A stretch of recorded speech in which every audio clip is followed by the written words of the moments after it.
खुलुमबाय बड'लेण्ड खबर चेनेलाव नोंथांमोनखौ बरायनानै लाग्रोनाय जाबाय। मुंदांखा मेथाइ रोजाबगिरि आशा भस्लेआ रुंसारि जाबाय। बिथांनि बैसोआ 92 बोसोर जाबायमोन। बिथाङा जोबोद मिलौदो देंखोजों मेथाइ रोजाबोमोन। हिन्दी भाषायाव बिथाङा बांसिन रोजाबदों आरो बिथाङा गोबां भाषायावबो रोजाबलांदों। बिथांनि गानफोरखौ दानि उन्दै सेंग्रा सिख्ला दानि जाखांफुनाय सेंग्रा सिख्लाफ्राबो बिथांनि रिमिक्स गानखौ बिराद मोजां मोनो। आरो बिथाङा लता मंगेशकरनि बिनानावमोन।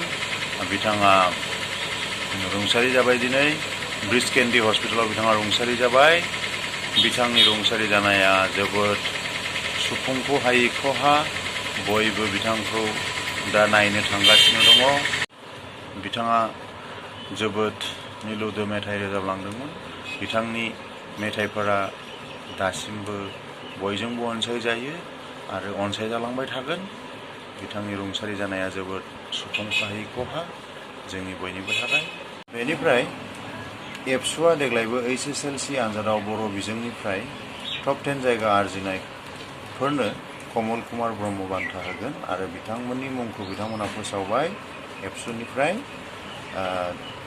देग्लायनिखौ बिथांमोनहा बाक्सा जिल्लानि सालबारियाव हाबाफारि बादियै बान्थाखौ राननाय जागोन आरो बे बान्थाया 20थि कमल कुमार ब्रह्म बान्था देग्लायनिया।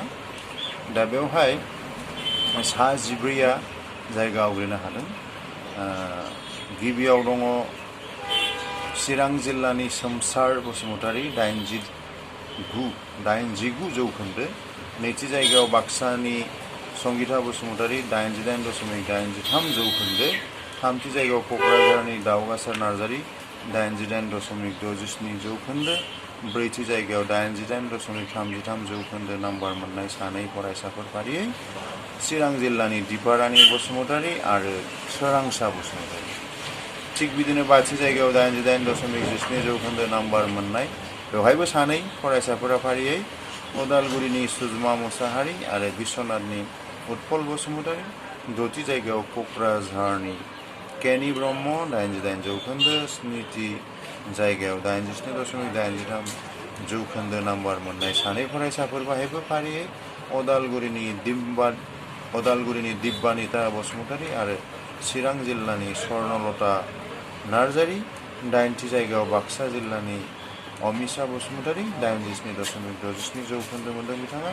गुथि जायगायाव बाक्सा जिल्लानि बिनिता रानी ब्रह्म 87.5 जौखोन्दो आरो जिथि जायगायाव बाक्सा जिल्लानि सानै फरायसाफोर फारियै अम प्रकाश मुसाहारि आरो सोरजि बर'मोनहा आवग्रिनो हादों टप 10आव।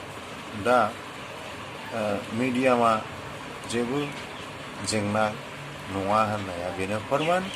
बर' बिजोंजों बिथांमोनहा फरायनानै बेबादि नाम्बार आरजिनो हादों। गुदि जाय सेथि जायगा आवग्रिनो हादों जाय चिरां जिल्लानि सोमसार बसुमतारी बिथाङा 89 जौखोन्दो मोननो हादों। दा टप 3आव अल आसामनि टप 3आव जुदि अल आसामाव जिखुनु मिडियामजोंनो फरायनाय टप 3आव थांनोबा जेन'बा 98% बिदि मोनोबा जायो। दा 89 होमबाथ' एथ' खम नङा 89आबो। दा टप 3 मोननो जुदि बर' बिजोंजों फरायनाय फरायसाफोराबो नाजायोबा सानसे टप 3आवबो जायगा आवग्रिनो हागोन। मानोना नाजानायनि अनगा रावबो माब्लाबाबो जाफुंसार जानो हाया। ओंखायनो जोङो फरायनांगौ गोसो होनानै अब्लानो सानसे टप 3आवबो बर' बिजोंजों फरायनाय फरायसाफोराबो HSLCआव टप 3आव जायगा आवग्रिनो हागोन। नोंथांमोनहा बे चेनेलखौ साबस्क्राइब खालाम, लाइक खालाम, शेयार खालाम। गोजोन्थों। HSLC।